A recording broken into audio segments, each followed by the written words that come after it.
Pilsen. That was some rough times. Yeah. We used to go by the viaduct and throw rocks and stuff at each other. See, look at all these buildings right here. Building. I think they're gonna be candles. I'm not sure. So can you just talk a little bit about, like, just say your name, you know, your profession, what you do, and just All right. a little bit about yourself? All right. My name is Isidro Ruiz Jr. I'm a truck driver. I was raised here in Pilsen. I was born in Mexico. Came here when I was 3 years old. So I was basically born here, right? Yeah, I grew up on 18th Street in front of the Nuevo Leon. I'm gonna pass it a little bit. That burned down and it never got rebuilt.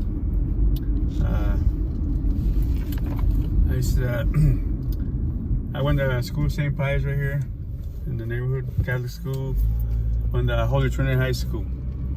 That's on the north side division. But anyway, all my time I spent it here in Pilsen. So I went to Marine Corps after high school. When I get away from the gangs.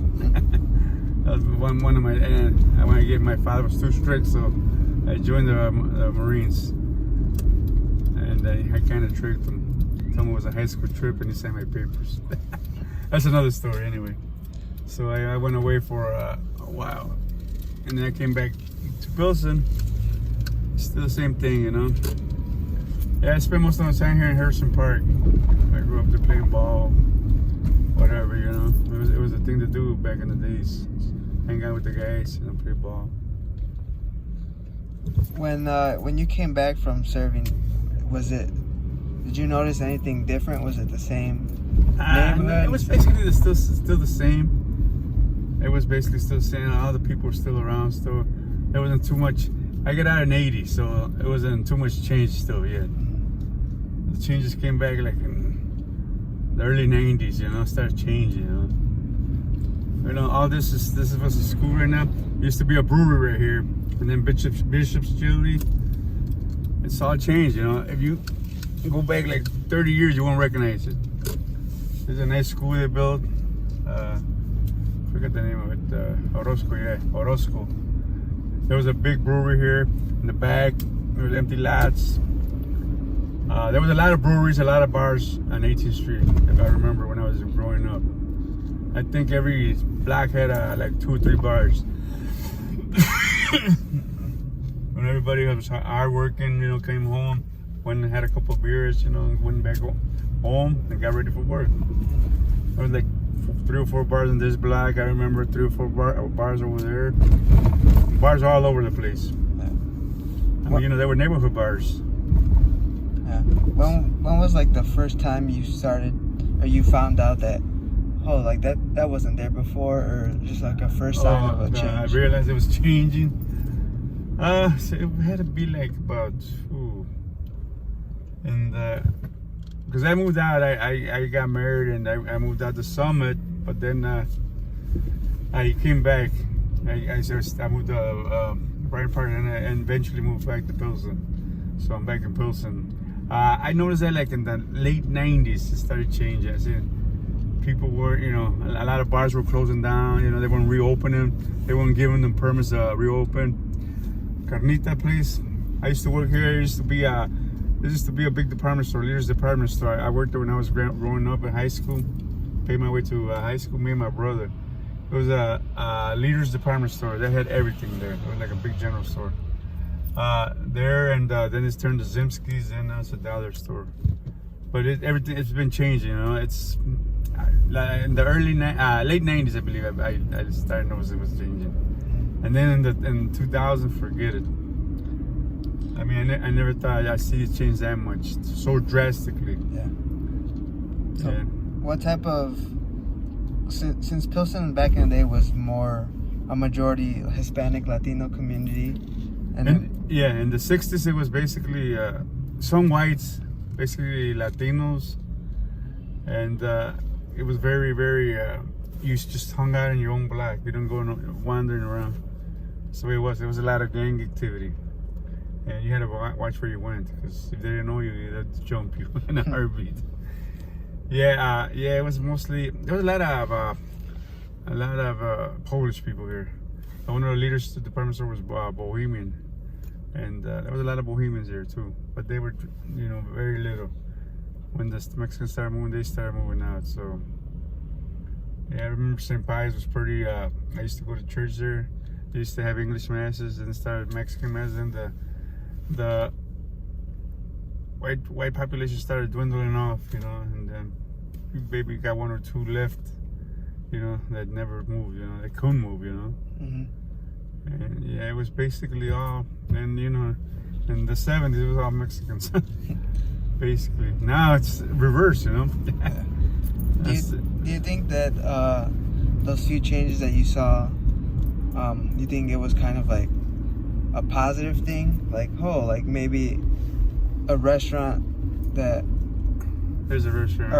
Or a building that was old and they used it as like they remodeled it like a nice liquor store. Do you think that's like somewhat positive for the community? Well, kind for of a like time, they were closed. They didn't get no permits for the bars to open. So I grew up right there in that building right there, Charles Good stuff. And there was next door was where the restaurant is, Canton Regio. That's the Leon's son's owner. There used to be a newspaper called Informador, and that was a newspaper of the day, right? Like Lawndale News or Little Village. And right here, that Tortilla Sabinas, there used to be a bowling alley. That was the main hangout here in 18th Street. There was a lot of trouble because, you know, I mean, the people, you know, just the gangs wanted it there for them, you know, but it was the only bowling alley in sight, you know. Yeah. So everybody tried to go in there, and when the rival gangs came, there was fights and everything, shootings, you know. But, you know, that's part of the gang life. And, yeah, it was pretty rough around here. It was like this was like the heart of 18th Street right here. And, you know, I just went here to there, the corner, you know, because I was little, you know, and, you know, just hung around with the guys right here, you know. And then they became a gang. So, you know, I mean, you had to belong to something, you know, like a group of guys or something. Because if you were alone, they would jump you. No doubt about it. Here's a very popular building right here. It's by its structure. It's Jumping Bee Cafe. My buddy used to live upstairs. We used to have rooftop parties all the time. And you have a beautiful view of downtown over there. It's very historical building right here. It was built by a long time ago. I got the history of it on my phone that they wrote a story about it. And this corner, you couldn't, if you didn't belong here, you wouldn't be. This was the Bishops here. They hung out here. They were always here. This is Bishop Street. If you didn't belong here, you better run, get the hell out of here. And now look at it, how peaceful it is, you know? Who would have thought that, you know? I didn't even want to come around here, you know? I mean, I knew some of the guys from school, you know, someone that's St. Pius, but, you know, other than that, you know, I didn't hang with them or not. You know, they hang with their own, you know? And, yeah, all this is changing. All you see now is a bunch of, galleries, art studios and stuff. Old vintage places, you know. It's changed drastically. You want to take a tour down 18? Yeah, sure. Okay. Go ahead. And do you feel like, since there was recent news about a company that was trying to build like a few hundred, 400 and some, I'll show you what it said. 400 and something condos. They're still trying to do it. They're trying to manipulate Cincho into, because it was turned down before by what's his name, that other guy, Solis. Danny Solis. Danny Solis, yeah. And then they're trying to bring it up with Cincho again. So that's in the process right now, and they don't want to do that. How do you feel about that? Like a company just coming in and just building luxury apartments that are way above. They don't care about tradition. They don't care about history. All they want cares about the money. You know, this Pilsen got a lot of tradition, but you know, that's the way they're doing it with the money. You know, people can't afford it. They're raising the taxes, and they gotta sell because they can't afford them, or they're gonna lose their house. That's what it basically boils down to. It, you know, that's the way they're doing it, and that's the way they're gonna keep doing it. So they get what they want. Like all these places around here, I don't recognize it. I mean, back in the day, man, wow. You don't see no, all you see is now nightclubs, you know, like fancy clubs. Before it was neighborhood bars. Now it's like 3 bars here, 3 bars there. You don't see that no more. Now you see, you know, Talia Hall, this big hall. People from all over the world come to see this place. You know, all these art galleries. Look, it's changed drastically, and I mean, it's good for, you know, how do you call it, business-wise. But what about the people that live here? You know, they're chasing them out. You know, and they don't care what happens to them. You know, hey, they might make $1 or $2, you know, but still, they don't want to move, and they have to. I think you're actually being forced out of your house. I mean, you got no choice. Either you sell or you lose. So that liquor store still survived. I don't know how. It's been there for years since I was here. But other than that, it's all, look at it, all new candles. I mean, before it was three stories, maybe 4 stories. Every once in a while you see a 4-story building, but see candles like that, and they're all out of reach from the people that can live here. You know, they can't afford them. So of course, what you're gonna do, move, right? Do you think that like the alderman, Alderman Singh, he's brand new, but do you think the former alderman did a good decent job of trying to create more affordable housing for? I don't think so. He filled his pockets and left. That's another story. That's politics. But you know, we'll see what this guy does. Well, you know, he's under investigation, so at least, you know. So that tells you that. Here's the place where they want to build a big complex. Right here. It's got it blacked out. I don't know if they're gonna go through with it. It's just pending, you know. It was supposed to take place already, but so like I said, so let's turn it down. I don't know why. Maybe you didn't get enough money or whatever, you know. But this is the area. I don't know if it's probably gonna go all the way over there, all the way to 16th Street. It's a big lot. Yeah, they're talking a lot of apartment buildings there, condos or whatever they're gonna build. How would you feel if the alderman decided to say, hey, we're going to take this property and build housing units that are affordable for people, for the Pilsen residents and former residents that used to live here that have... Oh, affordable rent, yeah, that'd be great, you know. Hey, you know, the people don't want to move, you know, this is the neighborhood, and they're taking it away from them. If you offer something like that, that'd be great, you know. But they could afford the rent, you know, and still live in Pilsen. You know, they got a lot of pride, you know, they've been here all their lives, you know. They're, I don't know, 2-3 generations. And then, you know, I guess that's how the white people felt when we moved in. We were chasing, but we didn't chase them out, you know. We were just buying property, you know, and you know, it's not like they're doing it to us, you know. You know, we can't stay here because of the prices, and white people could have stayed here, but they chose not to, because you know, we were different race, different customs and stuff. Yeah. It's a big difference, you know. Mm-hmm. And now they're doing it backwards, you know. All this changed. Oh my God, the churches are disappearing. St. Adalbert's is gone. You know, a lot of people don't go to church no more either. I don't know why. I don't know. Providence of God, I don't even know if it's open. They were big churches. They were built by the people before us, you know, and we were Catholic, and I don't know what happened. They just let them go. I mean, the Mexicans can't keep up with them. What would you say to someone who says, or someone, like, it could be anybody, just a random resident or a city official, saying that in order to lift a community or neighborhood out of poverty is to kind of bring in new businesses, new attractions, to somewhat attract like a higher income family? Well, when that happens, you know, they're chasing the poor people away, you know what I mean? I mean, it's good. Good business is good, you know. It brings back money and stuff, you know. But you know, and the end of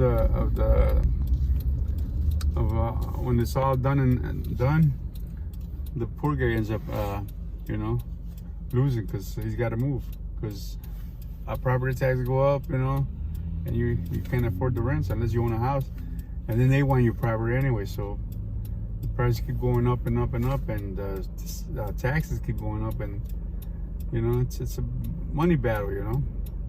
And a lot of people here on a fixed budget, and they can't, be in a money battle like that because they're on a fixed income.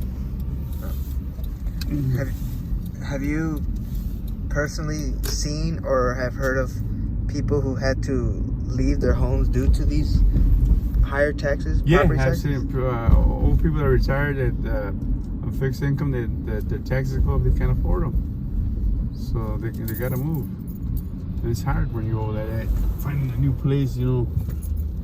Especially when you've been living all your life here. You know everything, where everything's at and stuff. It's hard for older people. All these old factories are making breweries and stuff out of them. Look, Laguna. All old factories are making studios.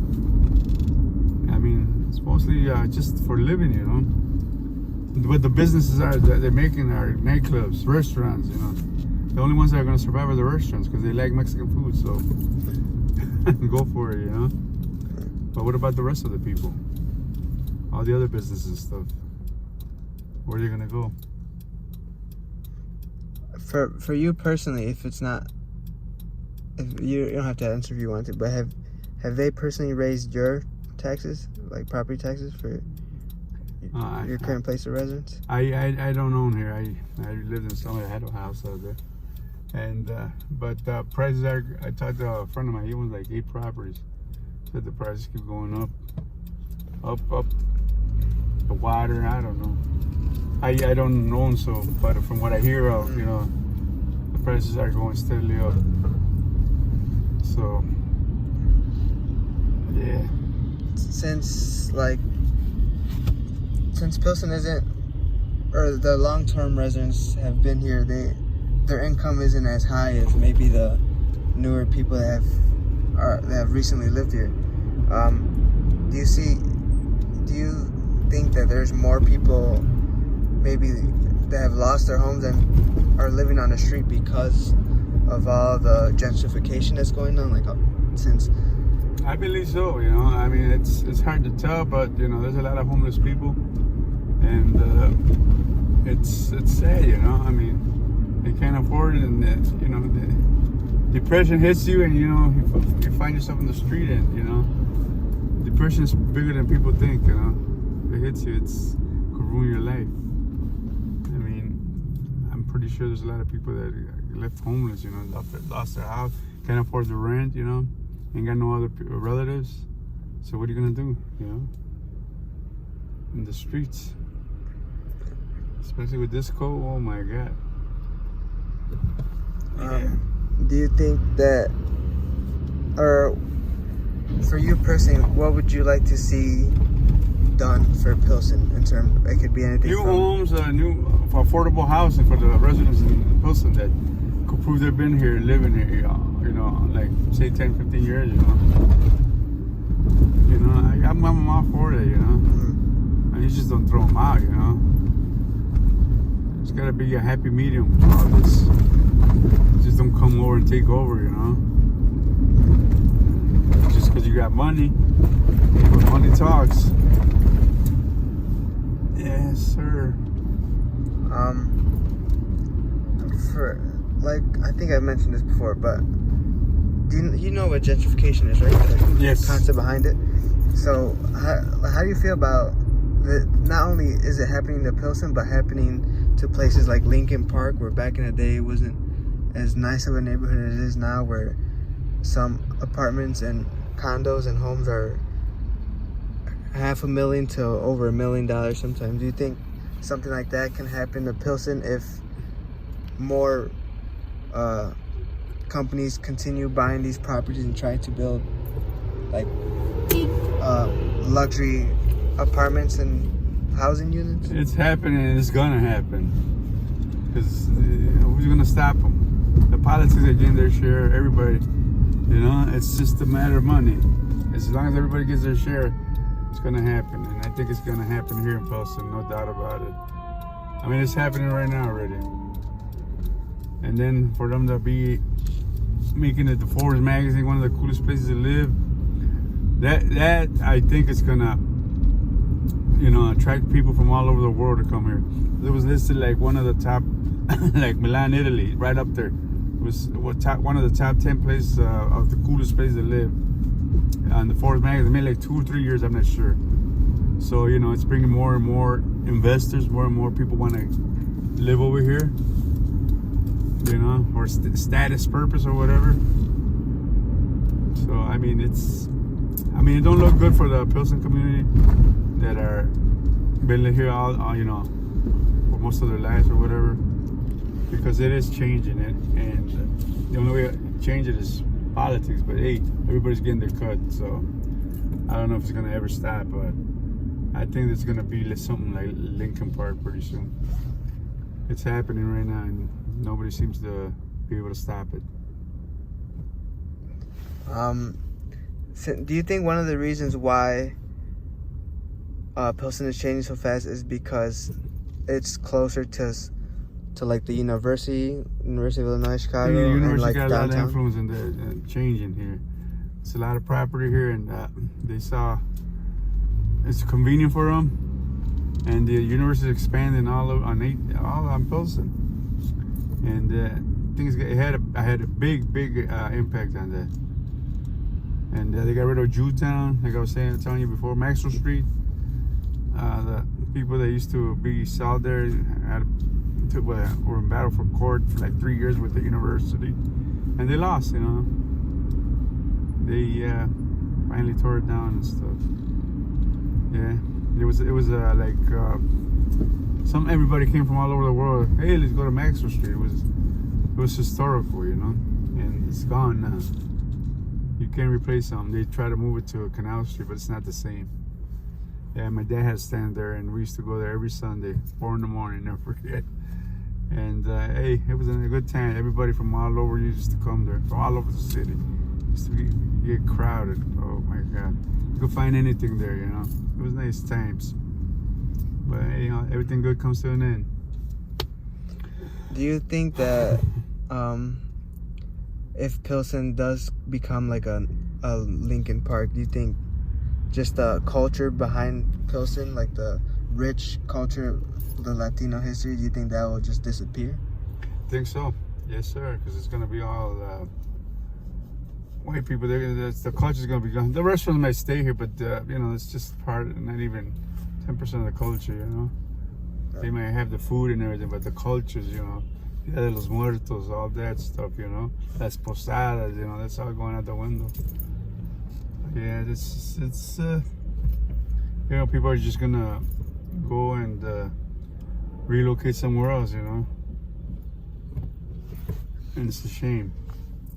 So, you wanna go back around or? Yeah, just one more lap. I think. You wanna go by 18? Yeah, sure. Okay.